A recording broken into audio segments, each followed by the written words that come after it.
Sabe, existe um filme de 2002, De Porta em Porta, que à primeira vista parece só a história de um vendedor, mas na verdade ele é muito mais. É praticamente um estudo de caso que mostra de forma bem clara como a lei da atração funciona na vida real, através da história inacreditável de um homem chamado Bill Porter. E essa frase, olha, ela resume tudo. O que a gente vai ver aqui é exatamente isso. Como a nossa vibração interna, sabe? Aquele estado mental e emocional que a gente carrega tem o poder de fato, moldar o mundo lá fora. Para a gente entender como essa mágica acontece, vamos passar por 5 pontos principais. Primeiro, a lição de persistência que ele nos dá. Depois, o poder da crença, que era o combustível dele. Aí, como ele lidou com a rejeição, com o não. Em seguida, a importância da ação. E, por fim, as chaves que abriram as portas do sucesso para ele. Então, vamos lá, começando pela base de tudo, a persistência. A história gira em torno de Bill Porter, um homem que nasceu com paralisia cerebral. O filme mostra bem os desafios físicos que ele tinha que superar todo santo dia, mas o que está por baixo disso é uma lição poderosa sobre foco e uma determinação que beira o inacreditável. E toda essa determinação, toda essa persistência, nasce de um lugar muito específico, que é o nosso segundo ponto, e talvez o mais importante de todos: o poder da crença. É o alicerce, a fundação de toda a jornada dele. Pensa na crença como uma semente. Na lei da atração, tudo começa com ela. E no caso do Bill, essa semente foi plantada por uma pessoa-chave na vida dele, a mãe. Foi ela que construiu essa convicção interna que muito tempo depois virou a realidade externa que ele viveu. E aqui a gente vê um contraste muito forte. De um lado, um mundo olhava para o Bill e só enxergava as limitações, a incapacidade. Do outro, a mãe dele ensinou ele a ver o próprio potencial. Ela, na prática, programou a mente dele para o sucesso, se recusando a deixar que ele se visse como uma vítima das circunstâncias. E ela fez isso de um jeito muito concreto, muito real. Todo dia, ela escrevia essas duas palavrinhas nos sanduíches que ele levava: paciência e persistência. Isso virou um mantra diário dele, um norte, os princípios que guiavam cada passo que ele dava. O ponto central aqui é a clareza da intenção do Bill. Ele não queria só um emprego qualquer. Ele decidiu que seria um vendedor da Watkins Company. Ele focou totalmente no quê? Ser o melhor vendedor, sem ficar paralisado pensando em como ele iria fazer aquilo com todas as dificuldades que tinha. Só que, claro, só ter uma intenção clara não adianta. A vida real bate na porta. Isso nos traz para o próximo ponto. Como o Bill lidava com a rejeição diária, com a adversidade constante. É o que a gente chama de contraste.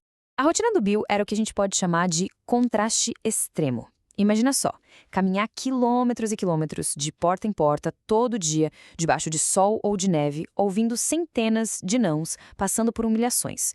Isso é o tipo de coisa que testa a convicção de qualquer pessoa até o limite. Então, a grande pergunta é: como ele conseguia manter a frequência dele elevada? Como ele mantinha o ânimo, a vibração positiva, enquanto a maioria de nós já teria desmoronado com tanta negatividade? Ele tinha duas estratégias mentais poderosíssimas. A primeira era o que a gente pode chamar de vácuo do julgamento. Ele simplesmente não julgava quem batia a porta na cara dele. Não guardava mágoa, não ficava remoendo. Ele só seguia em frente, sem dar energia para a rejeição. E a segunda, ele reescreveu a própria história. Ele entendeu que não estava ali para vender produtos. Ele estava ali para vender confiança, para criar uma conexão. E isso nos leva a um ponto essencial, onde muita gente erra ao pensar na lei da atração. Achar que é só ficar pensando positivo. O filme do Bill Porter mostra que não, precisa de ação. Uma ação que a gente chama de ação inspirada. Aquela caminhada diária, super difícil, para ele não era um peso, não era uma obrigação. Era a manifestação física do compromisso que ele tinha feito com ele mesmo. Sabe, quando a ação está alinhada com o que a alma da gente quer, não parece esforço, parece natural. E aqui está a grande virada de chave, talvez a mais importante de todas. O Bill não agia para se tornar um vendedor. Ele agia porque, na cabeça dele, ele já era um vendedor.